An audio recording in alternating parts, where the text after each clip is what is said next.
Bonsoir. Vous êtes responsable de la commission des voitures historiques de l'ACM. Le Monte Carlo historique vient de s'achever. Quel bilan peut-on tirer de la 26e édition?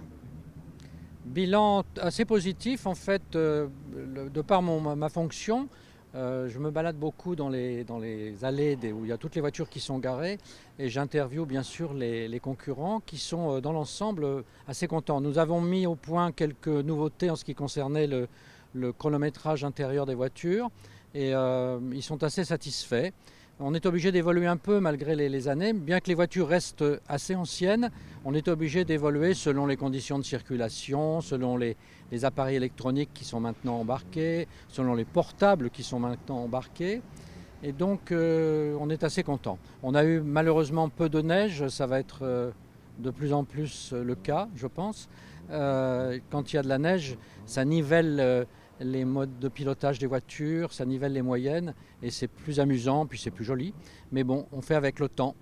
Oui. Ce rallye historique, c'est réellement un rendez-vous de passionnés, hein. Ah, il n'y a que des passionnés. Il n'y a que des passionnés, mais tous sont prêts à gagner. Je peux vous garantir que même le dernier, il est accro. Et en fait, c'est assez étrange, mais les pilotes de notoriété, les pilotes professionnels qui sont à la retraite, sont accros. On les fait venir, on dit oh oui, je sais pas et tout. Et puis quand ils sont là, ils jouent le jeu à fond. Et je peux vous dire que c'est pas les derniers à réclamer quand il y a quelque chose qui va pas ou quoi. C'est assez sympathique. Est-ce qu'il y a des rencontres qui vous ont marqué plus que d'autres lors de cette édition? Écoutez, on a eu la chance d'avoir un ancien vainqueur du rallye de Monaco, de WRC, Bruno Sabi, pour ne pas le nommer. Il vient tous les ans, il est très fidèle, il connaît bien évidemment tous les pièges de la régularité, mais il joue le jeu à fond, il est bien, il donne des conseils, il écoute. C'est une personne bienveillante. Il y a d'autres, on avait Verini, un pilote italien, on a Schoen, on a des pilotes un peu de toutes les nationalités. L'avantage de ce rallye, c'est que les gens viennent de toute l'Europe pour participer. On a même on avait 2 concurrents japonais cette année. Donc c'est un rallye qui a une certaine notoriété. C'est un rallye qui est un petit peu différent des autres parce que nous avons la concentration. Et donc la concentration, on part de plusieurs villes d'Europe. Et il y a beaucoup de kilomètres à faire. Alors évidemment, ça fatigue, mais ça nivelle les valeurs. Mais ce qui rend aussi ce rallye séduisant, c'est qu'il emprunte les spéciales qui ont fait les grandes heures des rallyes Monte Carlo. Tout à fait. Les mêmes spéciales que le WRC.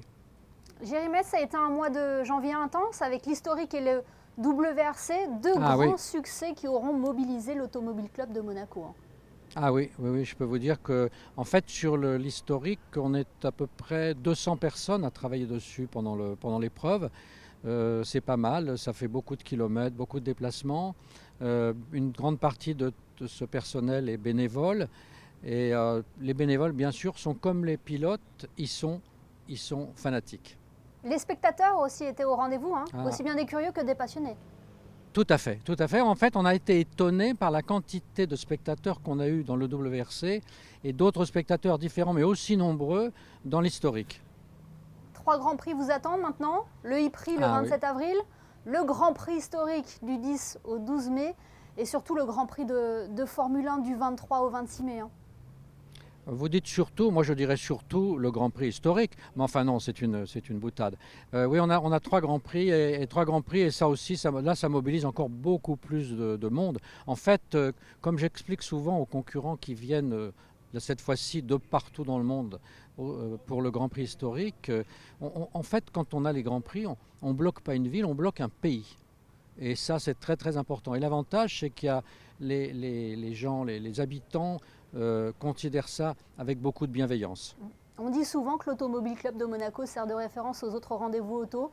Sa réputation aujourd'hui n'est plus à faire. Hein.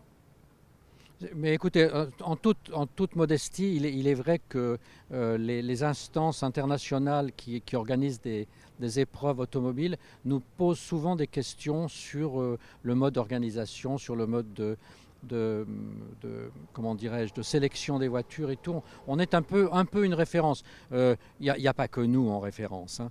Mais l'Automobile Club de Monaco, l'avantage, c'est que c'est un club qui est très ancien. Au début, c'était le club vélocipédique de la Principauté. Et de par le fait même que c'est le plus vieux Grand Prix du monde, on est un peu une référence, oui c'est vrai. Eh bien, merci beaucoup, Géry Mestre, d'avoir été Merci à vous. notre invité ce soir sur Monaco Info, et à très bientôt. Merci.